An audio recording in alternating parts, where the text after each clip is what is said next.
morning.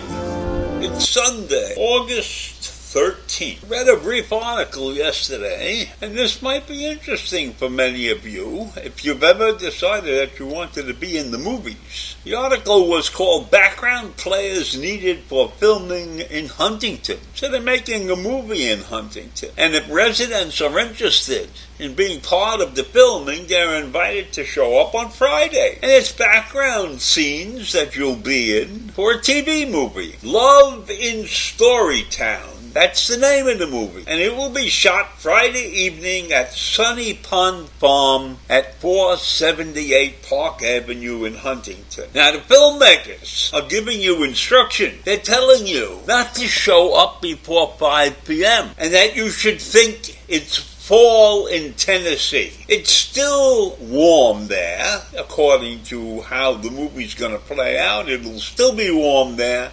And we love the country look. Plaid, denim, floral prints, fall colors. That's what you should be wearing there.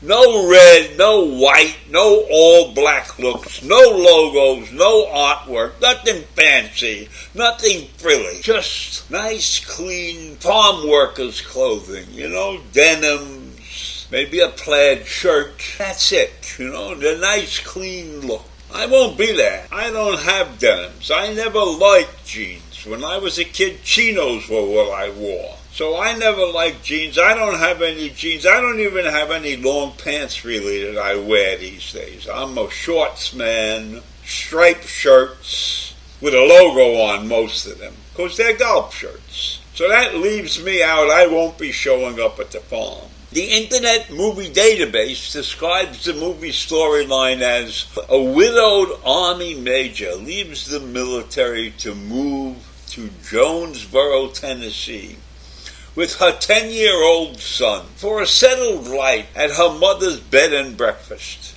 She's living her dream of opening a bakery in the storytelling capital of the world. I guess they think that Jonesboro, Tennessee is the storytelling capital of the world. When she's there, she meets up with her old childhood friend, a person that she spent summers with. And it becomes clear at that point in the movie that he's her happily ever after.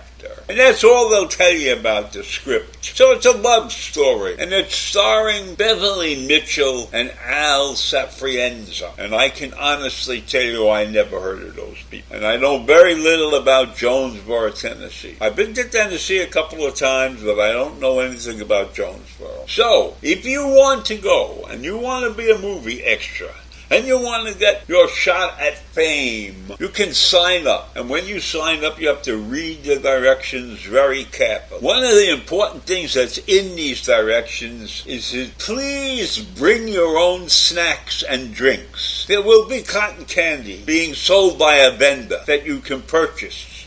And bathrooms will be available, but you will be waiting outside.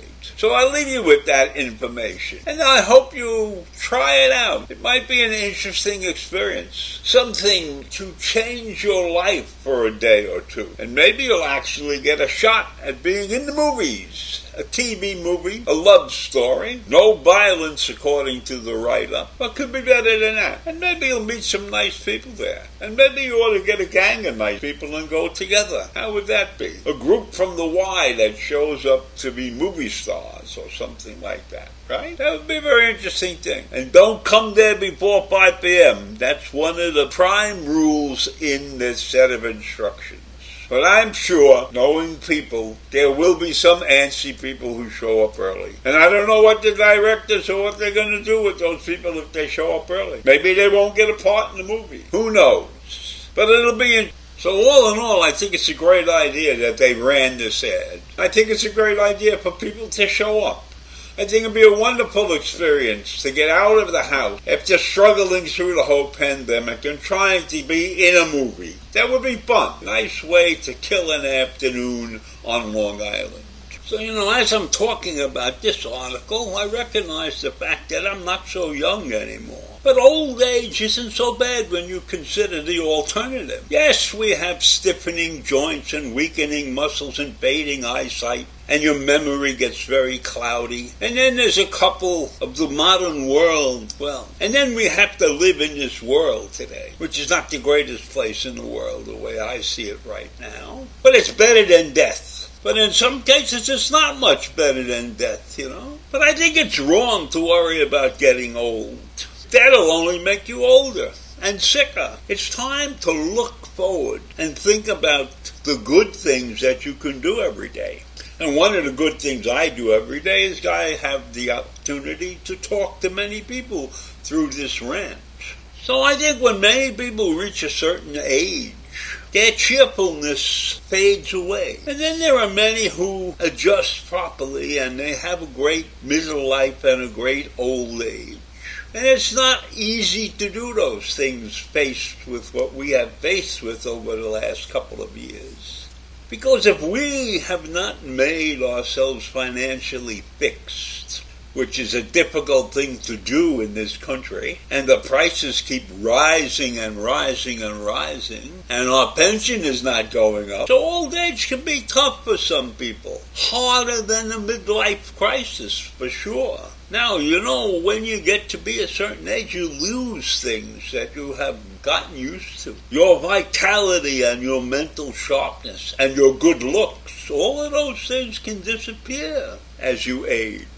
And that affects people's pursuit of the one thing in the world that we really all want, which is happiness. And there are many things that go into being happy. And I don't know that many people can come to grips with the aging process and the possibility of losing some of their reflexes and their ability to think clearly and things like that. But I am telling you, you have to stick with it.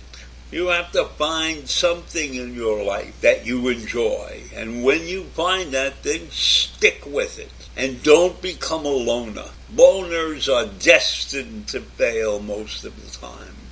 Get out there, meet people, talk to people, find out what everybody's thinking, even if you strongly disagree with them. There are many people who are good at heart, but wrong in mind. And we have many things in this country that can upset people, particularly the upcoming presidential race. But I don't want to dwell on that. That's an evil thing that's going on, and hopefully it's going to turn out for the best. So I leave you with those crazy thoughts this morning. Have a wonderful day and a great life. Take care. Bye.